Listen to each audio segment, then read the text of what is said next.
Good morning mga idol, araw ng Lunes, medyo masama ang paakting panahon. Kasi may bagyo nga. Ingat kayo dyan sa idol sa mga biyahe. At tayo pauwi na, kakalabas lang natin sa trabaho. Nandito pa lang tayo sa Makati, EDSA. Pauwi tayo ng Cavite, Tansa. Ayan, ramdam ko lakas ng hangin dito mga idol. Oh. Nandito na tayo banda sa may Magallanes. Medyo may baha na to, bahagya. Sabi ko, baka baha na rin sa ibang lugar. Ayan oh. May packet na tayo ng Magallanes flyover. Medyo ramdam ko rito ang lakas ng hangin. Kaya sabi ko, naulan na. May kasama pang hangin na malakas. Kaya sabi ko, ingat tayo sa mga biyahe ng mga sabayan natin, mga riders, mga biyahero dyan.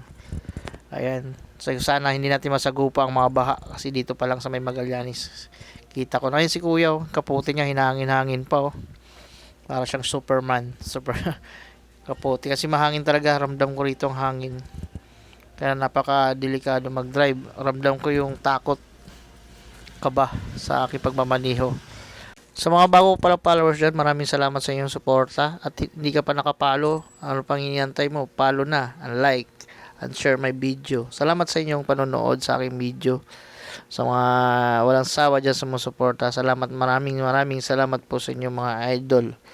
At ingat po kayo dyan sa inyo dahil ito, binabagyo na naman tayo. Malakas ang ulan, malakas ang hangin sa ating ibang lugar. Mga idol, kaya pala ako naka voice over ngayon, hindi pala naka-on ang aking mic kanina. Kaya voice over muna tayo mga idol. Na-miss ko rin na mag-voice over. Nung bago pa lang ako, itong ginagawa ko na mag-voice over. Kaya nakaka-miss din mag-voice over mga idol. Malapit na tayo dito sa may isang flyover, Papasay. Ayun, bakit na ako ng flyover ng Pasay. Tangaramdam ko rito nga pala yung lakas ng hangin. Talagang humahampas na yung lakas ng hangin dito. Kaya medyo ang ating takbo'y medyo marahan lang. Hindi tayo makataw. Nandiyan yung dulas ng kalsada. Kaya nararamdam ko na rito. Talagang malakas na talaga yung hangin. Nakatakot. Takot ang nararamdaman ko rito habang nasa taas ako ng flyover ng Pasay. Ayun o. Mapapansin nyo. Yung nasa likuran ko nag-overtake na. Yung 4 wheels. Kasi napakalakas agad ng hangin mga idol. Kaya ito, talagang hindi ko na kaya mga idol. Ang ginawa ko, hininto ko ng aking motor. Kasi napakalakas agad ng hangin mga idol. Yung sa likod ko, pagtingin ko side mirror, nakahinto rin sila. Nagkataon lang ako yung nasa unahan. Ayun o, nasa unahan ako. Kaya pinalampas ko muna yung malakas na hangin. Tsaka naman umarangkada. Ay mga nasa likuran ko marangkada na rin. Talagang nakatukod ako dyan mga idol kasi once mga umampas may hangin at least naka-alerto yung mga bakong dalawa. Ayun, si Kuya ganun din ang ginawa, nakatukod lang yung dalawang paa. Ayun, kailangan nakatukod lang yung dalawang paa mo mga idol. Kagaya lang nakita nyo kay Kuya, ganun din nakatukod lang yung dalawang paa ko niyan, pang-alalay lang. Sakali man lumakas yung hangin, naka-alerto ako yung paa ko. Kaya sabi ko, first time ko na experience to rito sa taas ng flyover na ganitong labagyo. Nakakatakot. Naghalo yung takot mo tsaka ba na experience ko rito sa taas ng flyover. Sabi ko sana makababa na ako rin dito sa flyover na to. Tagang masurvive ko lang to rito. Tagang mapapaano ka rin talaga na sana ligtas. At mga kasabayan mo maligtas rin sa daan. Ayan. Medyo malapit-lapit. Malakas ang hangin. Napansin nyo na sa kaputi ni ate. Oh. Ayun, oh. Talagang hinahampas-hampas yung yung hanang hangin. Naka voice over pala ako ngayon mga idol kasi yung ko nga, yung mic hindi pala nakasalpak na maayos kanina. Kaya na-miss ko rin to mag voice over. Kaya ini-enjoy natin ang voice over. Sana okay lang ang boses ko rito mga idol. Medyo hapit. Malamig. Andito na pala tayo sa may Pasay, Paparanaque na mga idol. Shoutout pala sa aking mga katrabaho. Ingat kayo dyan, hindi sila umuwi. Kay Alan, kay Alin, kay Jason. Bali sa trabaho na sila natulog. Ako, umuwi ako kasi di ako mga idol eh. Ayan o, andito na tayo sa Paranaque mga idol. Mabilis na ng biyahe. Pero sabi ko malayo-layo pa. Malayo na pero malayo pa. Isang oras pa. Patan sa Cavite. Oh, pansin ko pala rito sa may C5 extension sa may SM, oh. May truck, free ride kasi wala gano'ng nga na biyahe. Magaling. Mayroon nagbo-voluntary ng ganun. Malaking tulong yun para sa mga commuter. Dati rin pala tayo commuter. Andito na pala tayo sa may C5 sa Palas Piñas. Hindi na ako makyat dito sa may overpass na yan, no? Medyo nagkapobya ako dun sa dinaanan ko sa overpass sa may Pasay. Kaya hindi na ako makyat dyan. Dito na ako duman sa may baba sa may Las Piñas. Banda dito na ako ngayon sa may sa Pote. Ayan. Napansin ko dito, tagang bahaan na rito mga idol. Sa may Sapote. Okay, pansin ko yung tubig parang hanggang tuhod na mga idol. Hindi ko na sinapalaran yung motor ko. Nag-U-turn na ako. Malalim na rito sa may Sapote. Bumalik ako mga idol. U-turn ako rito. Parang ayoko ituloy yung motor ko. Alam kong kalalabasan. Lulubog. Malalim na sa Sapote mga idol. May iba pa naman daan dito eh. Dito sa may packet sa may kabila. Sa may riverside. Marami naman nakakalam na shortcut na to. Doon na ako dumaan. Ang kalalabasan nito pa Alabang Sapote Road. Dito, may kakaliwa. Kakaliwa lang ako rito sa unahan na to mga idol. Dito ako dadaan. Marami rin naman nakakalam sa daan na to. Ayun, pwede ka mag-iglesia ka lang malalim. Dito na ako dadaan. Yung packet na yan. Yan malalim na sa may Sapote mga idol. Malalim na. Kaya biyahe ulit tayo. Nandito na tayo sa may Alabang Sapote Road. Pa Aguinaldo to idol. Napansin ko pala dito kung sa banda unahan medyo malalim na rin tagang tubig dito. Ayun nakita ko isang bus dito. Malayo pa lang. Sabi ko malalim na yung tubig. Tinitingnan ko yung area. Ayun nakita ko nung isang jeep tsaka bus. Tagang lubog na sa tubig sa baha. Kaya sabi ko naku saan ako dadaan nito.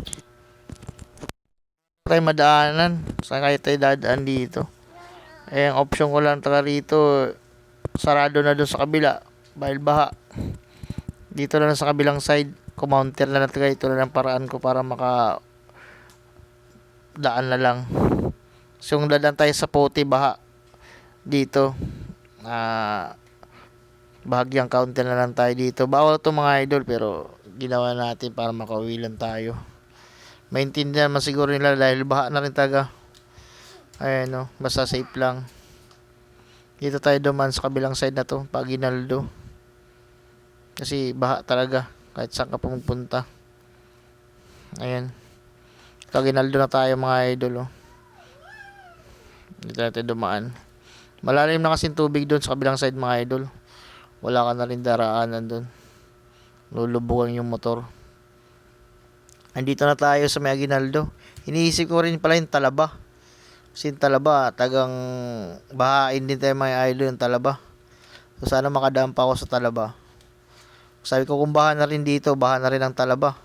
Nandito na tayo sa Talaba mga idol. Malayo pa lang nakikita ko na yung Ayun may nakapansin ako rito nagtutulak ng motor. Sabi ko na kung malalim na sa Talaba, ikot tayo mga idol, U-turn. Hindi ko sasapalaran ng aking motor, may nagtutulak doon Roser pa ang motor noon, mataas, tinutulak niya. Tayo pa kaya na scooter lang. Isa na lang option ko, bali magano ako.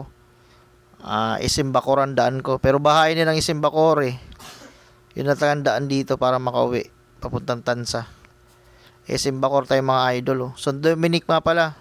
Baha na rin si Dominic Diyan na uwi ang aking supervisor. Shoutout nga pala kay Sir Boyet. Diyan na uwi sa St. Dominic. Baha na sa inyo sir. Dito pa Isimbacor tayo mga idol Baha na rin dito malakas na rin yung ulan. Ramdam ko na yung lakas ng ulan at hangin. Ayun bandagit na tayo kasi malalim sa gilid yung klibi ng tubig. Kaya bandagit na ka kasi malalim doon sa kabilang side Dito ka dadaan. Ayan paliko na ako ng Isimbacor mga idol. Dito tanaw ko na yung tubig. Malalim din talaga. Ayun Isimbacor mga idol baha na ang tubig dito mga idol hanggang tapakan ng motor ko. Abot yung makina ko. Nanulusok ko na lang.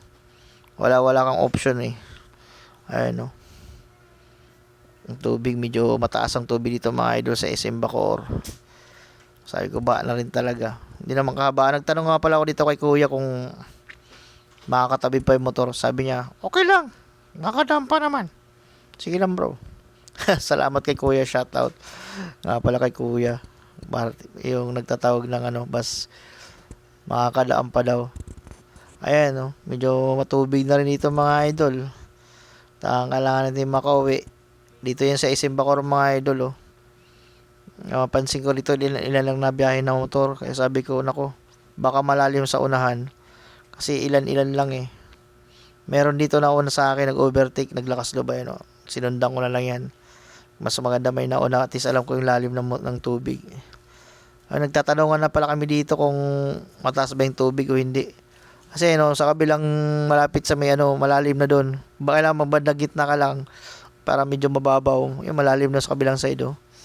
Ayan, pero ramdam ng motor mo, no. Kaya sige, so good pa rin. Gaya ng mga rider, mga idol. Napakahirap magbiyahe pag ganyan. Nakasalalay yung motor mo sa malaking gastos pag mga idol. Pinasok ng tubig yung motor mo. Ayan, counterflow na ako mga idol kasi kailangan bumirit. Kaya iba hindi nga pala tumuloy, nandito lang standby sa unahan, no. Nagtatanong nga sila kung kaya bantayan rin ng motor. Kasi kung kaya naman, nandito nga kami. Na-standby lang ibang rider dito. Ayun, hindi sila natuloy kasi alam nilang malalim doon sa may Isimbacor eh. Nagtatanong sila dito sa amin kung kaya ba tumawid. Sabi kami, malalim rin ba sa unahan? Sabi niya, hindi ka pero sabi ko, ingat na lang kayo dyan kasi medyo malalim din talaga. Ayan, paano na ako mga idol, pamabulo na ako. Masusurvive ko na to. Medyo nangalahati na rin ako. Isimbacor na ako mga idol. Tansa pa tayo. Ayan, malapit-lapit na. Shoutout nga pala sa bagong followers ko dyan mga idol. Salamat sa pag-follow and pag-like sa aking video. Thank you po. Ayan, nandito na rin tayo sa Mabulo, mga idol. Baha na rin dito, mataas ang tubig dito. Pansinin nyo mataas yung tubig dito sa may tulay. Ibig sabihin yung mga bahay-bahay dito, mataas na yung tubig. Kasi mga sakyan nga rito, inakyat, dito pinarking sa tulay, oh. Nagdadalawang isip ako dito kung dadaan ba ako sa Binakayan, sa Imus, ibahain din. Sabi ko mag-Aguinaldo na lang ako. Ay mag Island Cove. Kasi Island Cove medyo pa kayo sa sa may Binakayan. Dito ako duman sa Island Cove mga idol. Ayan, nakarating na rin tayo ng Siyos. Medyo mapabilis ng biyahe natin. Tagang survive yung biyahe. Umuulan pa yan. At malakas na hangin. Ating nasa sagupa, mga idol. Ganyan ang mga buhay ng rider. Biyahe lang, parang laban lang sa buhay mga idol. Tuloy lang tayo sa ating buhay, sa araw-araw nating pamumuhay. Medyo traffic na rin sa kabilang bahagya. Ayan, masisipag din tayo mga Pinoy, maulan man umaraw, tagang pasok sa trabaho, nabagyo man. Ayan, biyahe rin talaga sila mga papasok siguro sa trabaho mayan. May mga pupuntahan, business. Tayo ay pauwi naman, biyahe rin tayo. Ako ay naggilid lang dito kasi napakalakas na ng hangin mga idol. Isa na lang iniisip kong sana hindi baha sa may Bakaw, sa may EPSA. Sabi ko sana hindi ba sa may Bakaw. Kasi pag yun bumaha, na-experience ko na rin yan dyan tagang malalim. Tinulak ko ng aking motor. Nandito na tayo sa Bakaw. Sa may bagbaba ng EPSA lang. Tagang pag bumaha rin talaga dyan, hindi ka rin talaga makakatawid. Dito ramdam ko yung lakas ng hangin, nasa tulay ako. Tagang umahampas sa hangin habang nananakbo. Nandiyan pa yung lakas ng ulan. Yan. Sabi ko sana hindi na baha dito. Makatawid tayo. Medyo natuwa-tuwa rin ako nung nakita ko. Ay salamat, nakakatawid mga sakyan, hindi baha. Ayan. Sabi ko, malapit na po ako sa aming bahay. Kunting tiis na lang. Medyo yung kamay ko rito nanginginig na. Taga naman. Survive ko tong biyahe na to. Isang araw na to. Araw ng Lunes. Hindi ko to makakalimutan tong biyahe ko to. Nandito na tayo sa may EPSA. Sabi ko, malayo-layo na rin narating ko. Kasi first time ko itong maranasan to, malaking biyahe na grabe yung lakas ng hangin. Yung baha, ilang beses ko na nadanas ito. Nandiyan yung lakas ng hangin. Nakatakot mag-drive. Sabi ko, kung alam ko lang rin wala sa day off ko kailangan ko umuwi. Mga trabaho ko, may duty yon, kaya hindi sila umuwi. Ako sa palaran na ako, sabi ko, uwi ako kasi di po nga mamayang gabi. Ayan, malayo-layo na rin tinakbo ko mga idol. Kunting tiis na lang, malapit na tayo sa Tansa. Ayun, malapit-lapit na tayo makauwi mga idol. Nandito na tayo sa EPSA. Ayun, bahagya na, nandito na tayo sa Pure Gold. Maraming salamat pala mga idol sa walang samang panood sa aking video at support. Isang share naman dyan sa aking video, laking tulong na sa akin. Lagi kayong mag-ingat dyan mga idol. Maraming salamat.